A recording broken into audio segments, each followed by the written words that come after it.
예수교 대한성결교회가 제96회 정기총회를 열고 신임 총회장에 김원교 목사를 선출했습니다.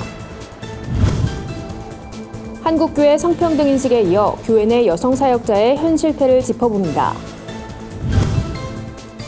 기아성 여의도총회와 서대문 총회가 교단 통합을 위한 기독교 대한 하나님의 성회 연합회를 구성키로 했습니다. 기독교 윤리실천운동이 가족과 이웃을 돌아보자는 취지로 자발적 불편운동 캠페인을 진행합니다. 안녕하십니까. 구티비 뉴스입니다. 예수교 대한성결교회 제96회 총회가 2박 3일간의 일정을 모두 마무리했습니다. 총회는 참 좋은 교회 김원교 목사를 신임 총회장으로 추대하고 교단 역사 보존과 다음 세대 교육 강화 등의 주요 안건을 통과시켰습니다. 홍현 기자가 보도합니다. 성결의 복음, 교회의 영광이란 주제로 열린 예성교단 정기총회엔 총 525명의 총회 대의원들이 참석했습니다. 참석한 총대들은 교단 창립 100주년을 앞둔 상황에서 교단의 역사를 정리하고 교회의 성결성을 회복하는 작업에 착수하기로 결의했습니다. 김원교 신임 총회장도 뜻을 함께하겠다고 밝혔습니다. 예성교단의 정체성을 확립하고 또 앞으로 예성교단이 나아갈 방향성을 제시하는 그런 작업을 하고 성결교회 세계화의 그런 자료로 활용하고자 합니다. 네. 예성총회는 다음 세대를 기르는 일에도 집중할 계획입니다. 이를 위해 다음 세대 교육 의무금 제도를 제정하고 교단사나 교육기관의 재정적 지원을 아끼지 않을 방침입니다. 또한 교단 해외 선교 40주년을 기념해 선교대회를 개최하고 미래지향적인 선교 방향을 모색할 계획입니다. 한편 예성은 이번 총회에서 성결교회 선교 111년차 대회를 열고 비전 선언문을 발표했습니다. 참석한 총대들은 중생과 성결, 신유, 재림의 사중복음을 통해 복음 전파의 사명을 다하고 성결한 문화를 세상에 널리 전하겠다고 다짐했습니다. 구티비 뉴스 홍우현입니다.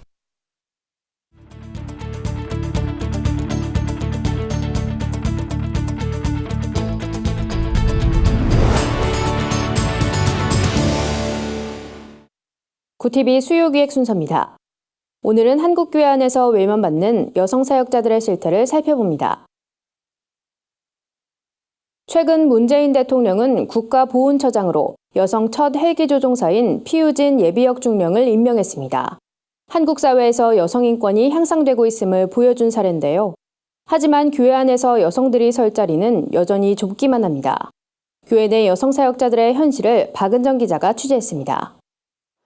총신대학교는 지난해 1학기 수업을 앞두고 여성 강사 2명의 강의를 갑작스럽게 폐강시켰습니다. 여성 한 수가 이뤄지게 해달라고 기도했던 이유에서입니다.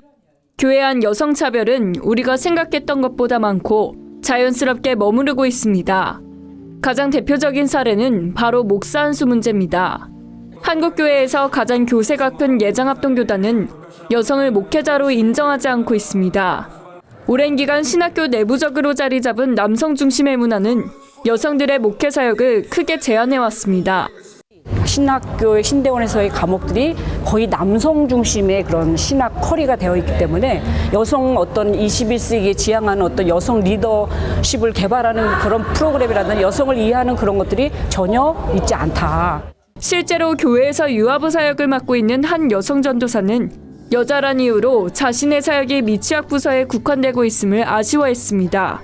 저는 사실 중고등부 쪽에 더 비전이 있다고 생각하고 부르심을 받은 것은 그것이라고 생각하는데 지원할 수 있는 분야가 거의 여성 사역자는 미취학부에만 뽑기 때문에 그게 부당하다고 생각하고 여성 사역자의 차별은 사례비와 출산휴가 등 여러 방면에서 나타났습니다. 이를 해결하기 위해 간 교수는 여성 또한 하나님께 받은 소명이 펼쳐질 장이 필요하다며 여성들의 재능을 개발시킬 수 있는 커리큘럼과 여성교육 채용제도가 마련돼야 한다고 호소했습니다. 이 전도사는 여성 사역자들이 계속해서 사역을 이어나갈 수 있도록 구조적인 해결책을 구축해달라고 주장했습니다. 이런 출산 휴가라든지 육아휴직이라든지 여성 사역자들이 계속해서 사역을 이어갈 수 있도록 구조적으로 좀 제도를 갖춰야 된다고 생각하고요. 그런 게 해결이 되어야 여성들이 중고등부 사역도 할 수 있는 거고 취학부 이상의 사역, 장년부 사역까지도 할 수 있는 거라고 생각합니다. 지금 당장 교회에 만연한 여성차별을 해결하기란 쉽지 않습니다. 하지만 더 많은 목회자가 열린 마음으로 한 목소리를 낼 때 비로소 해결의 물꼬가 트일 것입니다. 구티비 뉴스 박은정입니다. 현재 기아성교단은 여의도, 서대문 등 4곳으로 갈라져 있는 상태로 교단 통합의 열망이 갈수록 커지고 있는데요. 이번 정기총회에선 분열된 교단을 하나로 통합하자는 논의가 기독교 대한 하나님의 성회 연합회 구성으로 구체화됐습니다. 기아성 여의도 총회는 이번 정기총회 마지막 날 기아성 연합회를 구성해 통합의 단계를 순차적으로 밟아나가겠다고 밝혔습니다. 행정 분야를 뺀 외부적 활동인 세미나와 체육대회를 같이 하고 대사회적 입장을 전달할 때 기아성 교단들이 한 목소리를 내자는 게 골자입니다. 통합 논의에서 행정 분야를 뺀 이유는 연금재단 불법 대출 문제, 박성배 목사 재판 등 굵직한 사안이 먼저 해결되어야 한다는 지적 때문입니다. 이영은 목사는 연합회를 통해 넷으로 갈라져 있는 기아성을 하나로 통합하자는 의견이라며 전체 교단 대표들이 모여서 행정은 별도로 하는 대신 모든 대외 활동을 같이 하는 것이 목표라고 설명했습니다. 이런 가운데 기아성 서대문 총회도 정기총회에서 교단 통합을 위한 기독교 대한 하나님의 성회 연합회를 구성키로 협의했습니다. 이들은 통합에 대한 전권을 박광수 재단이사장과 정동균 총회장에게 위임했습니다. 기독교 윤리실천운동이 연중기획으로 자발적 불편운동 캠페인을 진행하고 있습니다. 가족과 이웃을 돌아보자는 취지로 5월과 6월 이어지는 이번 캠페인의 주제는 더불어 사는 그리스도인입니다. 자발적 불편운동은 그리스도인들이 이웃과 약자를 위해 편리함을 누릴 권리를 스스로 양보하는 운동입니다. 기윤실은 그리스도인들이 먼저 공익과 다른 사람의 유익을 위해 손해를 볼 수 있어야 한다며 이것이 바로 성경의 정신이자 예수님께서 보여주신 희생의 사랑이라고 말했습니다. 구체적인 실천 방안으론 교회 인근 지역 청소하기, 주 1회 가족과 시간 갖기, 가까운 이웃에게 선행 베풀기 등이 제시됐습니다. 기윤실은 자발적 불편은 스스로 편하게 살려는 욕심을 내려놓고 조금 불편하게 사는 삶이라며 그리스도인들은 우리와 더불어 사는 사람들, 우리가 사는 지구에 대한 관심을 지속적으로 가져야 한다고 강조했습니다. 오늘의 해외 주요 뉴스를 한현희 기자가 전해드립니다.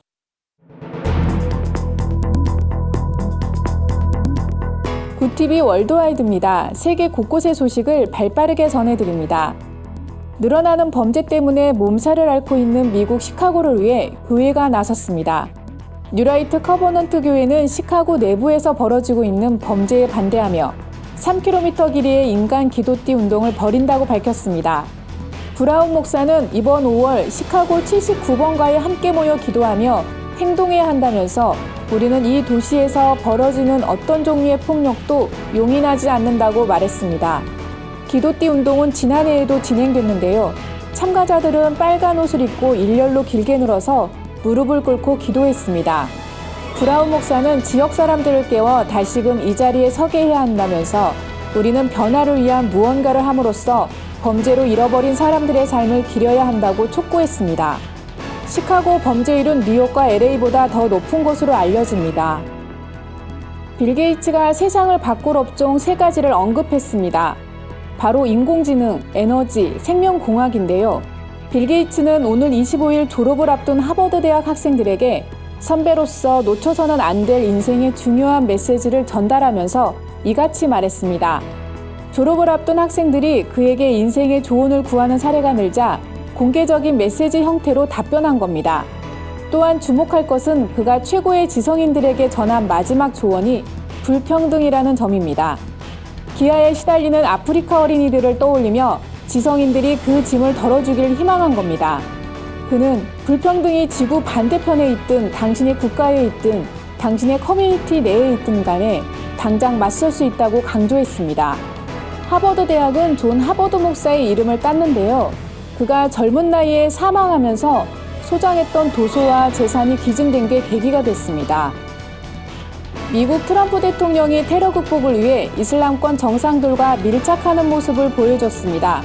트럼프는 원래 후보 시절 이슬람 포비아란 별명을 가질 정도로 이슬람에 대한 강경 발언을 일삼았습니다.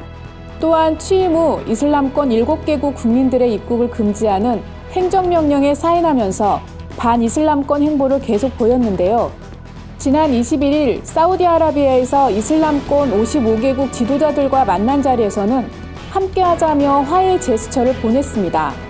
그는 대테러전은 다른 믿음이나 종파, 문명 간 싸움이 아니라 선과 악의 싸움이라고 강조했습니다. 그러면서 이란은 이스라엘을 파괴하고 미국의 죽음을 가져왔다며 이란을 맹비난했습니다.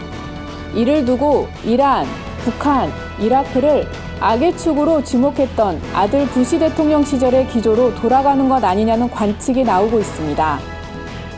트럼프는 미국인의 표심을 이끌어내는데 트위터를 많이 활용했습니다. 자신을 비하하며 비협조적이었던 언론 대신 하고 싶은 말은 뭐든 다 할 수 있는 SNS가 매력적이었다는 후문입니다. 당선 후 트럼프는 트위터가 아니었다면 내가 이 자리에 없었을 것이라며 1등 공신에 감사 인사도 잊지 않았습니다. 미국 내 반트럼프 정서가 강해지면서 그를 대통령으로 뽑은 것에 대한 반성 여론이 갈수록 힘을 얻고 있어서일까요? 트위터 공동 창업자가 트럼프의 당선에 일조해서 미안하다며 미국인들에게 사과했습니다. 이브 윌리엄스는 며칠 전 한 인터뷰에서 트위터가 아니었다면 트럼프가 대통령이 될 수 없었을 것이라며 트위터의 역할이 매우 나빴다고 전했습니다. 남미 해방신학의 상징적 인물 오스카 로메로 대주교의 암살 사건이 재조명되고 있습니다. 그는 엘살바도르 군사 정권에 맞서며 가난한 이들을 대변했던 인물인데요. 최근 엘살바도르 법원은 로메로 대주교를 암살한 유력 용의자에 대한 재판을 재개하라고 판결했습니다.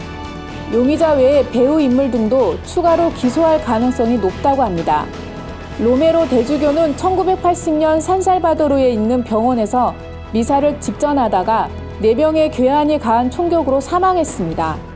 그는 약자 보호에 앞장선 결과 소리 없는 자들의 목소리란 명성을 얻었습니다. 영국 성공의 웨스트민스터 사원에는 보네퍼, 마틴 루터 킹 목사와 함께 오스카 로메로 대주교상이 세워져 있습니다. 구티비 뉴스 한연입니다. 오늘의 사회 이슈를 유남희 기자가 종합해드립니다. 오늘의 이슈 포커스입니다. 박근혜 전 대통령이 법정에 출석해 관련 혐의를 전면 부인한 가운데 계속해서 이어지는 공판에서 어떤 입장을 보일지 주목되고 있습니다. 박 전 대통령은 23일 첫 공판에서 삼성 등 대기업에서 뇌물을 받거나 요구한 혐의를 전부 부인하며 무죄를 주장했는데요.